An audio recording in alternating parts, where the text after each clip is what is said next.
Hi folks, this is Don Meisner with the North Country Fishing Report. In another report, I told about going to visit my friend Bill and talking about his little pond and ice fishing. But what really I wanted to talk about today is I wanted to tell you that when I got there, Bill has two dogs, and one of them is a dog that's getting very old. His name is Higgins. He's a Springer Spaniel.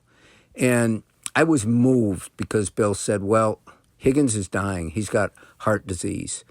And what really affected me was how Higgins came up to me and he looked in my eyes and I just felt such compassion, such a feeling of, I guess, ultimate loss that was coming through me.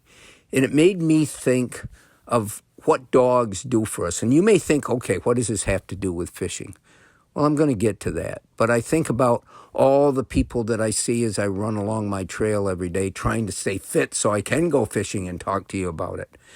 And so many of these people, they have their dogs. They're walking their dogs. And it would be a whole nother thing to get into what dogs really do for our souls, because I think it's pretty deep and pretty strong and pretty important. But what I wanted to tell you is I think back in my life to the dogs that were part of my family and the dogs that were so much affected my life. And when I was a kid, I had a dog named Sam. And Sam was I guess a stray. At the time, we didn't get him from the shelter. I think he just showed up at our house, and I lived in the country.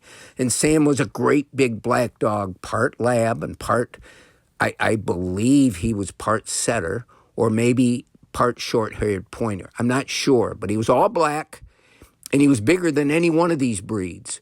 But here's the story of Sam. Sam became such a partner to us. He was a great hunting dog. Oh, my goodness, could he point?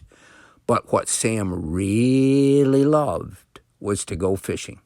And I lived along the Genesee River, and so every day Sam would join me as I walked down along the bank. And one of the things that Sam loved the most was catching crabs. Now, we didn't call them crayfish when I was a kid. We said we're going to go out and we're going to get some crabs and use them for bait. And so that was fun for me because there were certain sections where the rocks were just right. They were flat enough where you knew those crayfish could be underneath them. And Sam soon learned this whole sort of rigmarole that went with getting crabs for bait. He became better at it than even I was. He knew what rocks to look for, and he would get in the water with me, and he'd look, and he'd see a rock that and I know you're thinking I'm crazy saying this, but bear with me. He'd see a rock that he figured something might be under, and he'd take his paw, and he'd move the rock aside like he'd see me do when I did it, and then he'd wait for the little muddiness that was stirred up to clear, and then he'd look. And he'd see a crayfish down there, and down would go his head under the water, and I swear, he'd keep it under there so long, and then you'd see him bring his head back out of the water, shake it a bit, and there would be a crayfish clinging to his jowls with its pinchers pinched on, and Sam was happier than as if he just got a Christmas present. This was one of the highlights of my youth, thinking back to all the times I spent with Sam, whether we were in the woods or catching crabs.